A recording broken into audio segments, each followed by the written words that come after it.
La presa del Purrón es una obra maestra de la ingeniería de todos los tiempos. Hace 2750 años, el pueblo Popolca decidió que para sobrevivir en la aridez de lo que hoy es el sureste del estado de Puebla, había que aprovechar el bordo de una barranca.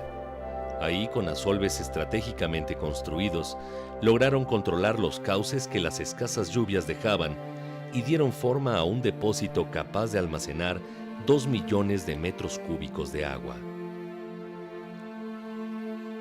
Los Popolca habían asegurado así la irrigación de sus cultivos y su subsistencia en el desierto.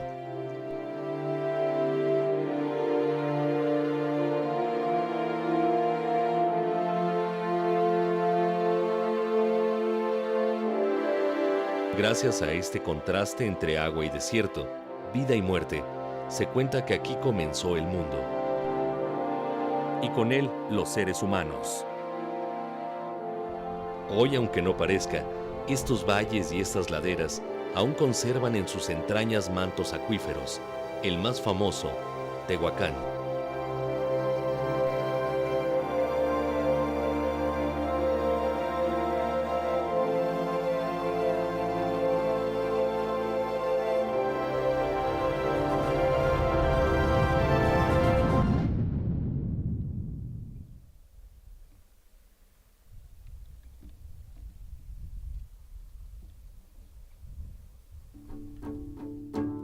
La reserva de la biosfera Tehuacán-Cuicatlán se encuentra al sureste del estado de Puebla y el noroeste de Oaxaca. Abarca más de 490,000 hectáreas de la región sur de la Sierra Madre.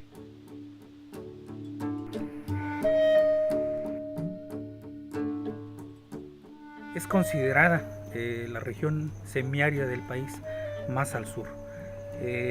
La sombra orográfica que forma la Sierra Madre Oriental, parte de la Sierra Madre del Sur y el eje neovolcánico transversal, hace que esta área esté aislada y se forme una serie de microclimas que le dan justamente a esta reserva pues su alta biodiversidad y sobre todo sus endemismos. Aquí podemos encontrar alrededor de 2.700 plantas, especies de plantas vasculares.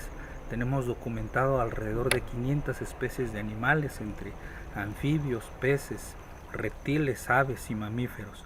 Eso es lo que caracteriza a esta reserva y sobre todo las cactáceas, es el grupo que también destaca, y las cactáceas columnares que podemos observar, que son únicas en el mundo. En esta pequeña región podemos encontrar alrededor de 45 diferentes especies y que bueno, las poblaciones humanas también hacen uso de estos recursos naturales. A lo largo de los años, diversos esfuerzos para conservar este enclave biológico y cultural derivaron en el establecimiento de 2 áreas protegidas a nivel estatal. Pero no fue sino hasta 1998 cuando se decretó la Reserva de la Biosfera Tehuacán-Cuicatlán, su extensión 500,000 hectáreas. Uno de esos añejos esfuerzos por conservar la región terminó por transformarse en el Jardín Botánico Elia Bravo, en el perímetro de la ciudad de Tehuacán.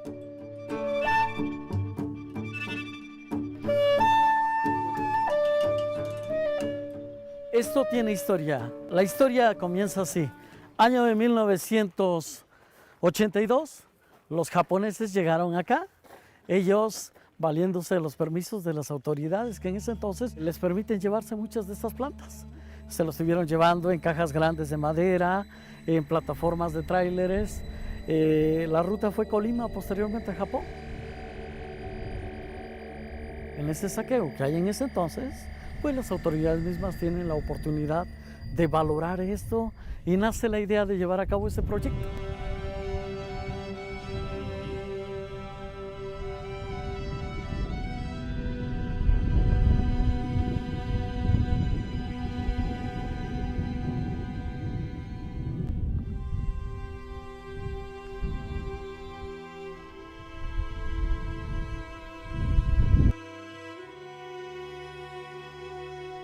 Solamente 70 cactáceas a nivel nacional que crecen con forma de columna.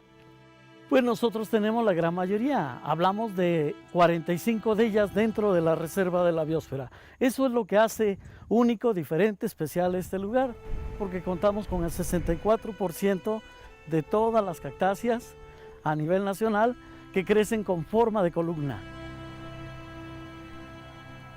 De acuerdo a nuestras tradiciones de nuestros antepasados, pues ellos nos dejan el uso de las plantitas como remedios, como medicinas locales, algo que nos está representando, proyectando a nivel nacional.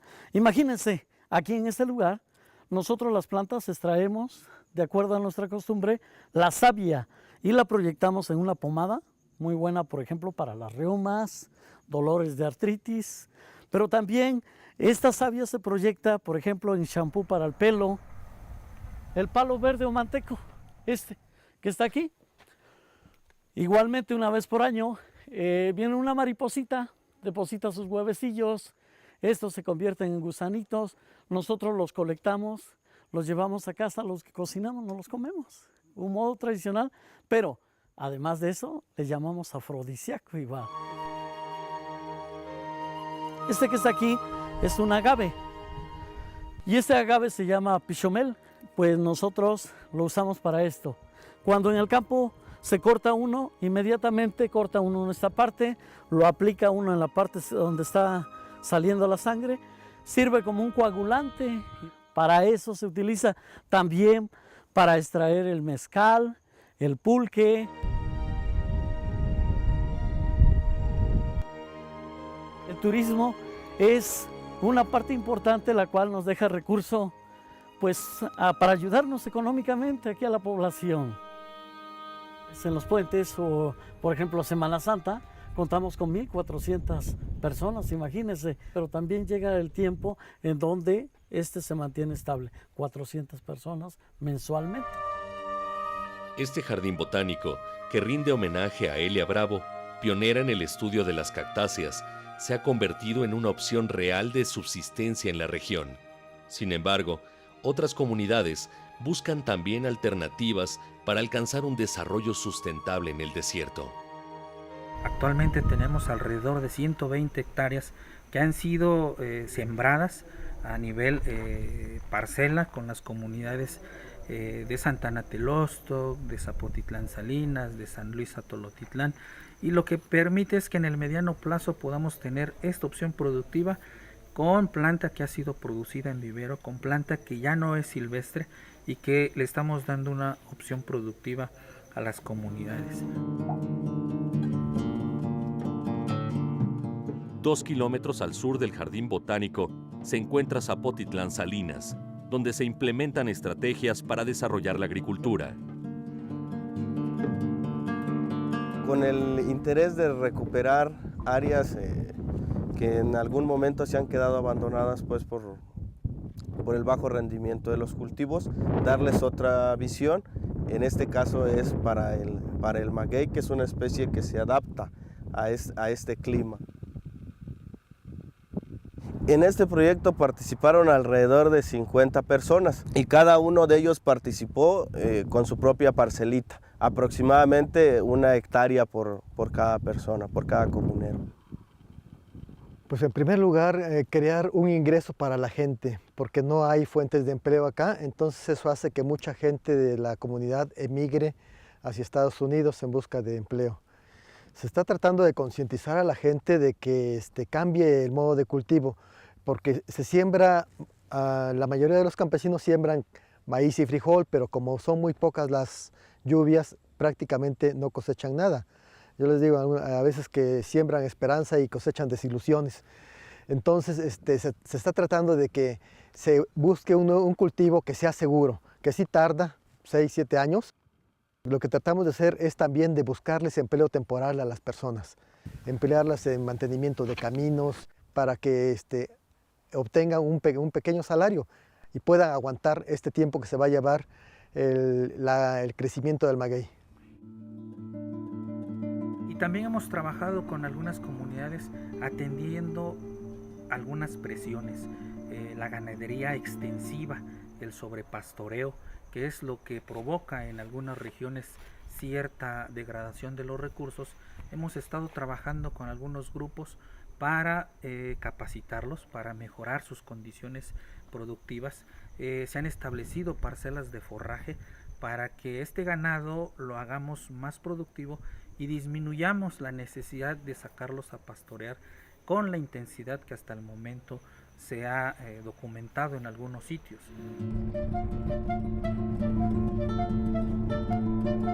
A tan solo 20 kilómetros al oeste de Zapotitlán está Santana Teloxtoc, un lugar seco que algunos habitantes quieren convertir en un territorio propicio para la ganadería.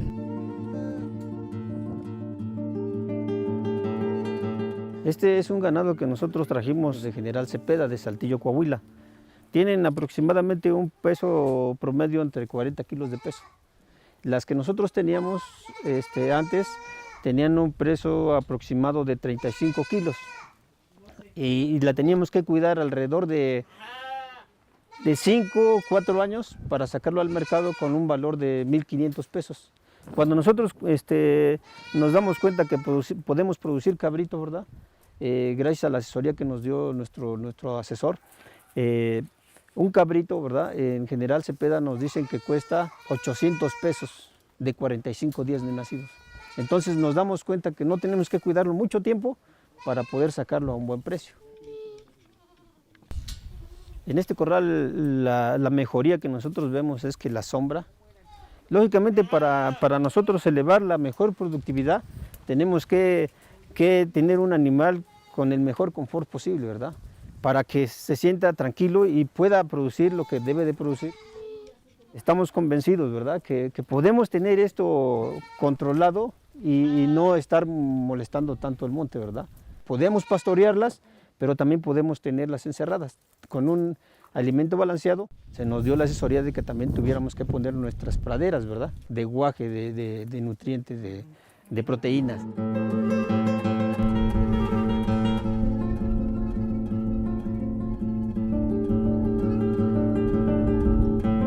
Pues estamos en el predio donde estamos produciendo el forraje para las cabras. Hicimos un hoyo en la tierra, un hoyo con una máquina. Nos cobró alrededor de 2,000 pesos. El plástico nos costó como 1,500, entonces es una inversión relativamente corta.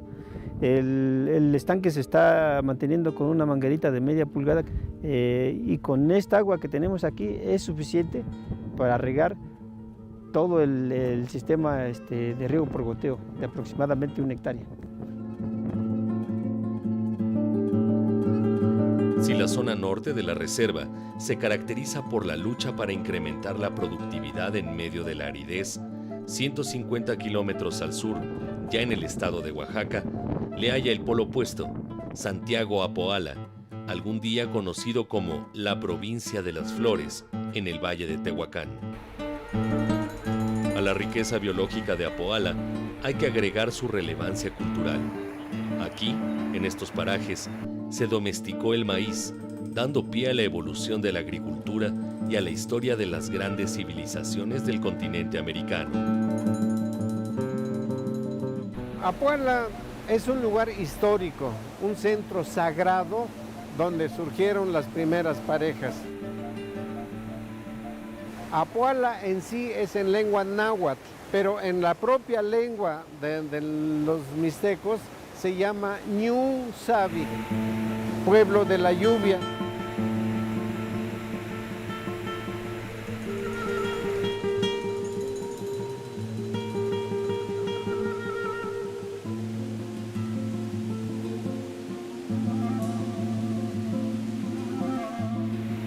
La atracción más grande que tiene Apoala es precisamente el río, su agua, su cascada, en donde es visitado para turistas de naturaleza, los turistas que quieren recrearse.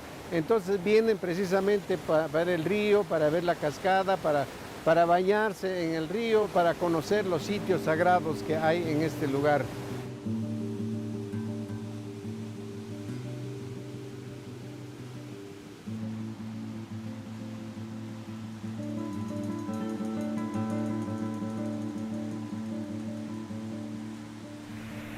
Anteriormente era un cauce mucho más caudaloso, como unos 4 o 5 tantos de esta agua, pero las excavaciones de muchos pozos profundos se nos fue disminuyendo, pero aún más porque ya no había plantas.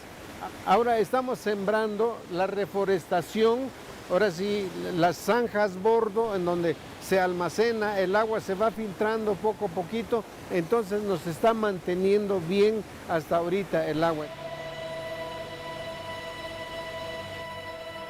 Hay un proyecto que se llama compensación ambiental, en donde tenemos sembrados 30,000 árboles. También se hizo zanjas bordo para retener la humedad. Se hicieron bardas de piedra para evitar la erosión. Se hizo el cercado para protección de las plantas. Se está haciendo una brecha cortafuego para evitar que se incendien los árboles. Eso genera un poco de empleos. No se le paga gran cantidad, pero ahora sí, de que vayan a hacer su tequio gratis, se les está remunerando, ahora sí, por esa compensación. En Apoala, los jóvenes migran y los viejos se resisten a quedarse con la pura nostalgia. Por eso, con su trabajo, animan los proyectos de ecoturismo y aprovechan el pago por servicios ambientales para evitar la deforestación y mantenerse a salvo del olvido. Si aquí en Apoala están los primeros vestigios de Mesoamérica, a 40 kilómetros de la ciudad de Tehuacán se hallan las huellas de la prehistoria. En el Parque de las Turritelas o los Caracoles Fósiles.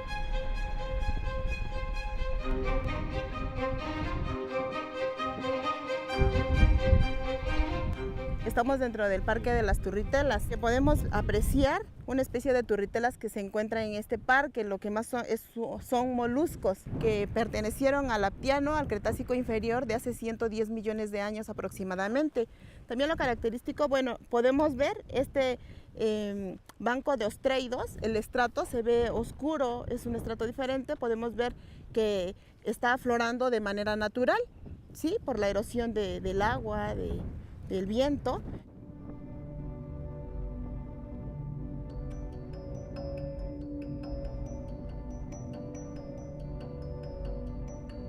Pues nosotros siempre hemos vivido con fósiles. Ya toda la comunidad se ha concientizado de que nos sirve más un fósil acá que uno que se lleve o que se venda. Sí, porque toda la gente de acá nos beneficiamos directa o indirectamente. Sembramos maíz y frijol de temporal, pero si no alcanzó ni a brotar la semilla, o sea, no hubo nada de cosecha. Entonces nosotros tenemos garantizada la alimentación porque somos guías, porque venimos, porque rentamos los caballos, porque hay guías que hacen recorridos nocturnos, porque también dentro de estos senderos ya se crea autoempleo. Ahora sí generamos empleo porque se pagan jornales para el mismo mantenimiento de todos los senderos, del museo. Entonces sí nos beneficiamos directamente. Acá podemos apreciar las huellas de dinosaurio herbívoro, huellas de saurópodo. Estas son las primeras signitas que se encontraron, las primeras huellas que se localizan acá en San Juan Raya. Se encuentran en el 2005, se certifican en el 2006 por el paleontólogo Jerjes Pantoja de la UNAM. Estas 4 huellas son de un solo ejemplar. Este tipo de dinosaurio, bueno, era un tipo de dinosaurio herbívoro, cuello largo, cabeza pequeña, patas pesadas, cuello largo, posiblemente un apatosaurio o brontosaurio. Llegaban a pesar de 30 a 40 toneladas y a medir de 20 a 30 metros. El agua es la que ha sacado estas huellas, pero en casi todas las barrancas encontramos más de 30 lugares con huellas, pero sobre todo de herbívoros. Eso quiere decir que hubo mucha vegetación anteriormente.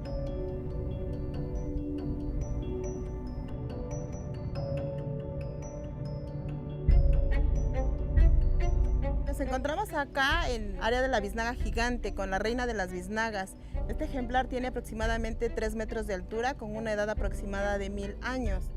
Sufrimos de saqueo de este tipo de biznaga. Imagínense que saquen unos ejemplares de 200, de 500 años. Eso no es posible. Nosotros armamos recorridos de vigilancia, nos organizamos para hacer recorridos de vigilancia para evitar precisamente el saqueo de estos ejemplares, que no son tantos. Nosotros tenemos en esta área ejemplares de 2 metros, 2 metros y medio. Este es el ejemplar más grande. Su mayor depredador son los burros, por lo que nosotros hacemos ese programa de manejo acá en acuerdo de la comunidad de que no se pueden tener burros sueltos. Las personas que quieran tener un burro lo tiene que tener amarrado en su casa. No los podemos soltar porque imagínense que se coma un ejemplar de 500 años o 300 años. Esta comunidad creo que ya estamos más conscientes de lo que es la preservación y sabemos que estando dentro de una reserva que tenemos más oportunidades de apoyo porque nosotros estamos en esa ruta de proteger, de preservar, de conservar y nos hemos dado cuenta que conservando y protegiendo tenemos más beneficio porque si no lo terminamos, ¿qué le enseñamos a los visitantes? La veta que abrió el ecoturismo en la región puede verse también en la comunidad de Tecomavaca, ubicada en la frontera entre Puebla y Oaxaca, donde la búsqueda de una especie que se convirtiera en el emblema para la conservación tuvo éxito en el Cañón del Sabino. En él habita y se reproduce la guacamaya verde.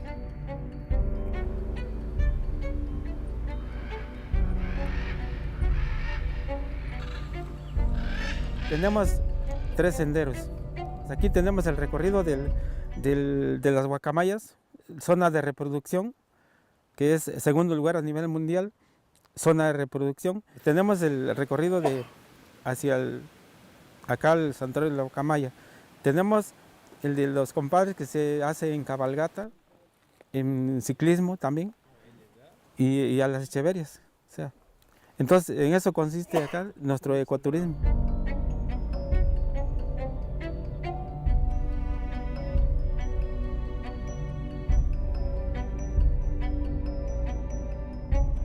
Se contratan de 20 personas a 30 personas por un lapso de 2-3 meses para la conservación de los senderos, los recorridos, o sea, todo lo que tenemos registrado. Para la comunidad de Tecomavaca, no fue fácil aceptar la llegada de la Reserva de la Biosfera por el temor de que sus tierras fueran expropiadas y que perdieran el lugar que habitaron por generaciones. Había dudas, porque los comentarios que se hacen siempre en cualquier comunidad, todo, que el gobierno te quiere quitar tus terrenos. O sea, así se manejaba. Pero ya viendo, y se iniciaron los talleres y comenzaron a concientizar a las personas que no era eso de quitar el terreno, simplemente era para conservar y cuidar. Entonces de ahí se viene formando más el proyecto, y se comienza a buscar los apoyos hacia las dependencias. Hay logros en las familias del empleo temporal para la conservación y concientizar a las personas, niños y adultos, para que cuidemos todo lo que concierne en aves, mamíferos, y ya no se destruye. Considerada en peligro de extinción por la norma oficial mexicana de especies en riesgo y en la categoría vulnerable a nivel mundial, la guacamaya verde se encuentra amenazada por la pérdida de su hábitat, gracias al avance de la frontera agrícola, por la extensión de la ganadería y por el tráfico ilegal de la especie.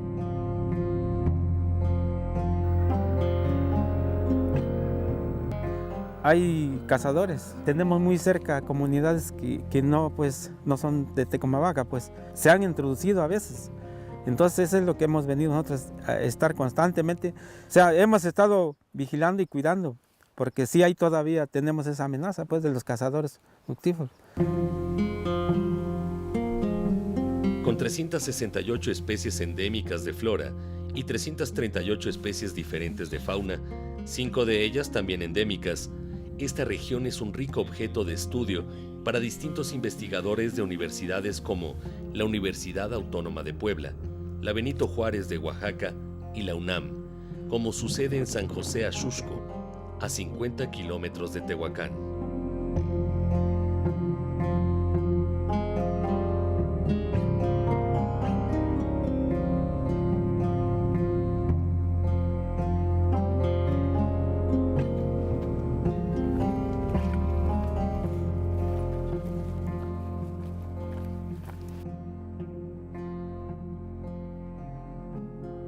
Hemos registrado puma, gato montés, mapache, venados, pecarí de collar, el tejón, conejo silvestre.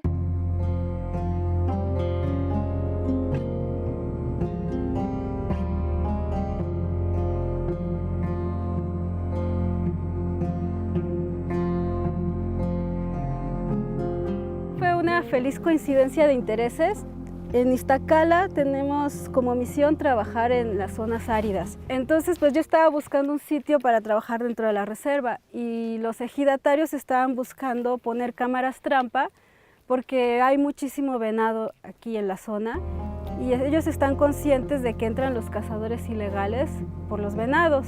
Entonces, estaban interesados en monitorear de alguna manera sus territorios para evitar la cacería principalmente de venado, pero pues también hay pecarí de collar, que es una especie también cotizada para los cazadores.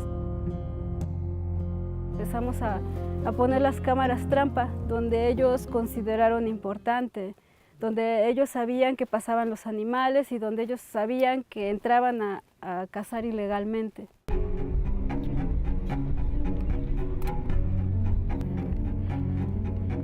Gracias a las cámaras de fototrampeo, pues hemos logrado de captar el jaguar, que es un mamífero extraordinario que en esta región pues no se ha captado, pues mucha gente no lo creía, pero realmente gracias a la cámara que tenemos nosotros se logró captar.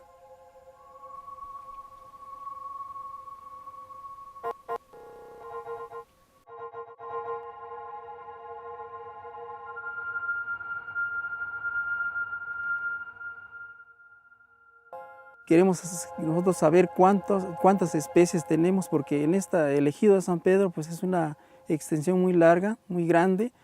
Contamos aproximadamente de 4.200 hectáreas y nos cuesta muy difícil de monitorearlo.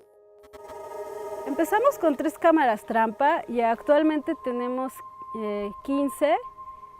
Están colocados más o menos cada 500 metros lineales.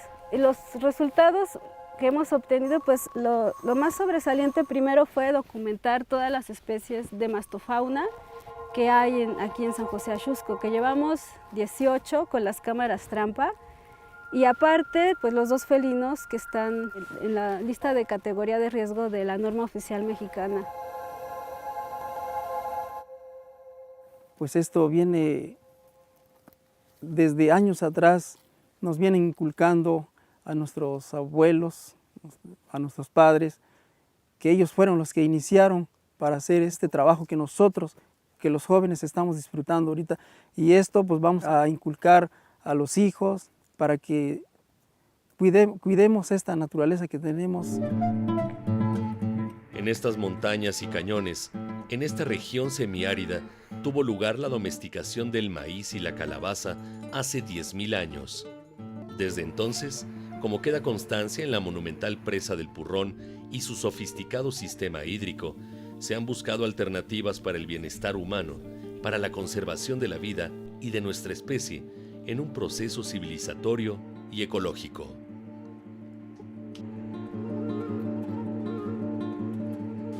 El desarrollo regional y la conservación son inseparables. El bienestar económico de las comunidades humanas depende de la salud de los ecosistemas regionales. ¿Cuáles son los caminos para lograr un balance entre naturaleza y sociedad?